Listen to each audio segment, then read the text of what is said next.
Oh, hello there. Yes, I just thought it'd be worthwhile spending a few minutes just having a look at Andrew Bridgen again. And this is Lawrence Fox being, I don't know, silently heckled by a Christian outside the Houses of Parliament and being interviewed, I use the word very lightly, on GB News. So I just want to sort of make a few points about what he's saying.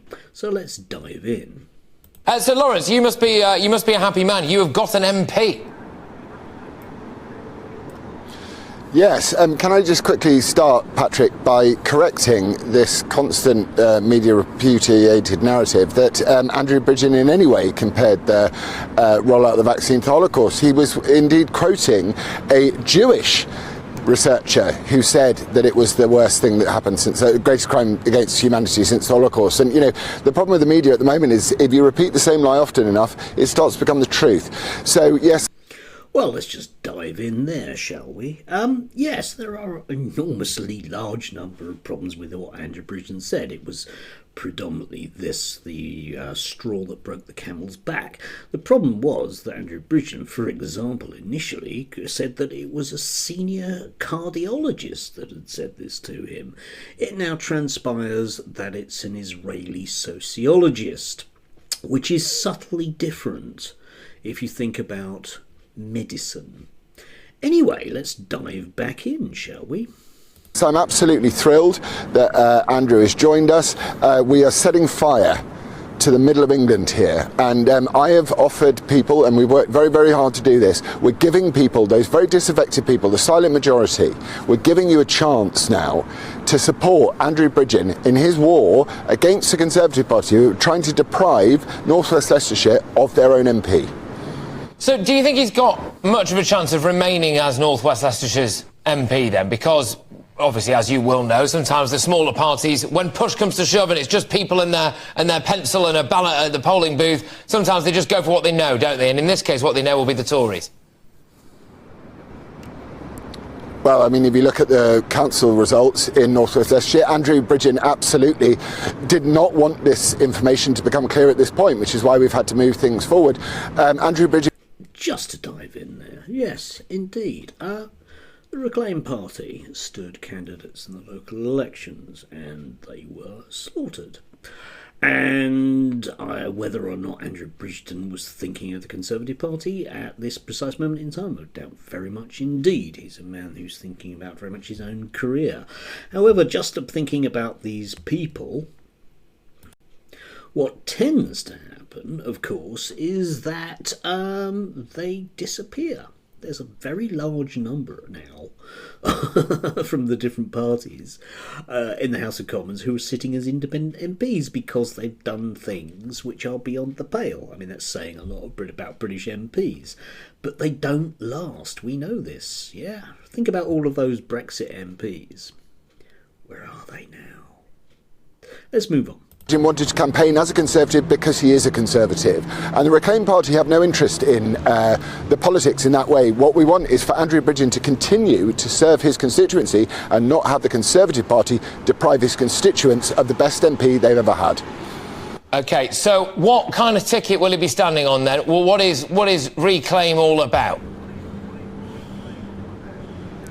Reclaim is all about saying the things that are commonsensical that everyone already knows, and it's about overstepping these absolutely supernatural and supranational organisations like the WHO and the European Union and the climate lobby, who are bringing in policies which have absolutely nothing to do with what we voted for. You know, we have enough problems in this country without having to go on some perilous pursuit of net zero, where the climate crisis is a fabrication in the same way as the pandemic was, and we also are going to be very strong on borders. You cannot have a welfare state with open borders. It is... Right, yes, just again to dive in there, yes. The commonsensical thing in this country, of course, the thing that everyone is vastly concerned about is the WHO making a decision about something. Said nobody. Now, on any half-decent news channel, I think somebody would push back at this point and say, yeah, that's rubbish, isn't it? I mean, you know, we've spent the best part now of how many years is it? It's getting on for a decade. Talking about Brexit and the need for us to control things, and magically it still hasn't happened. There's still all these bogeymen sitting somewhere in an office block in New York that are going to get us unless you vote for Loza and his mates. Not really particularly buying it. And, the wider thing about this is it's worthwhile sort of thinking about the total lack of journalistic credibility that's going on here. Ask him an awkward question. Go on, just one might be an idea. OK, now, look, clearly the tweet that was put out, Andrew Bridgen has gone on this channel and on record numerous times and said that he doesn't have access to his own Twitter account. He didn't have the code, so it was put out in conjunction with his local Conservative association. Therefore, it was approved by people other than him. As you've rightly pointed out at the top of the show there, he also says that he was simply quoting actually a Jewish individual about all of this. So those are his lines. If that can result in someone being booted out of a national party, a major party, the party that currently holds the keys to Downing Street, do you think that is a concerning thing, frankly, for the rest of us as well in society? I think we should be absolutely terrified that Matthew Hancock, when Andrew Bridgen is asking very reasonable questions, we're looking at 2,600 deaths, excess deaths this week. That's 20.2%. I think it may even be 25.2%, above the 5-year national average. All Andrew Bridgen wanted to do was ask why. Throughout the pandemic, we were told, if it saves a single life, stick on your silly mask and all this stuff. What about the lives of these families? These 2,500 families, brothers, sisters, husbands and wives. What about their lives? Do their lives not matter? Do we not need to look at what happened to them? Andrew Bridgen is asking the questions that every single Conservative or so-called Conservative MP should be asking. And for the treatment that he received at the hands of the absolutely appallingly libelous former Health Secretary Matthew Hancock, by the way, which we have launched a libel claim today against, for calling him an anti-Semite, is the most egregious abuse of parliamentary privilege. Okay, I mean, yes. Yes, the excess deaths one. Anyone that knows anything, even the most basic stuff about epidemiology, will tell you that after a major epidemic you will get excess deaths. But that's not the question that's being asked. There's no question being asked here, it's a statement. The statement is just how awful are these vaccines, and surely we mustn't have them whatsoever. That's your libertarians as ever, and we're just going to come on to the cherry on the cake.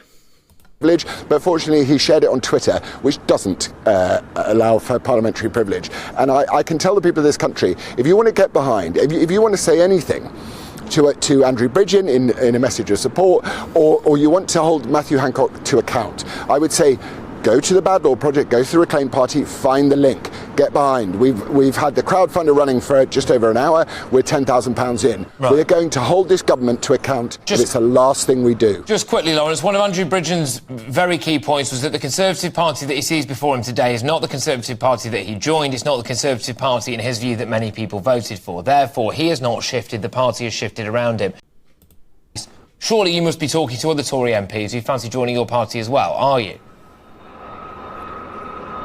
Absolutely, this is just the very, very beginning. All right, OK, well, we won't be drawn on that, but there we go. Lawrence, thank you very much. Lawrence Fox there is, of course, GB News presenter and, of course, very much at the top of the tree of the Reclaim Party. Now, yes, very much the top of the tree, like a small bird.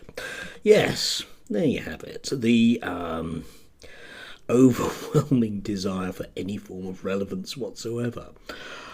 Lawrence Fox will never, ever, ever, for the rest of his life, appear on anything other than GB News or its ilk. He may deign to be interviewed in the Sunday Times or the Daily Mail, but he's not going to go anywhere near a journalist that's going to ask him any forms of awkward questions, like, for example, who exactly is funding your party? What's his name, that one bloke with his fossil fuel interests? Anyway, yeah, there it is, the epitome of everything wrong with the UK media landscape.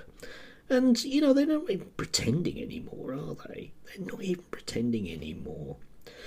Yes. Anyway, have a lovely rest of the day. I just thought I'd want to put that out. In particular, the whole thing, the dreadful, egregious lie that Andrew Bridgen was quoting anyone other than an Israeli sociologist about vaccines. Have a lovely day.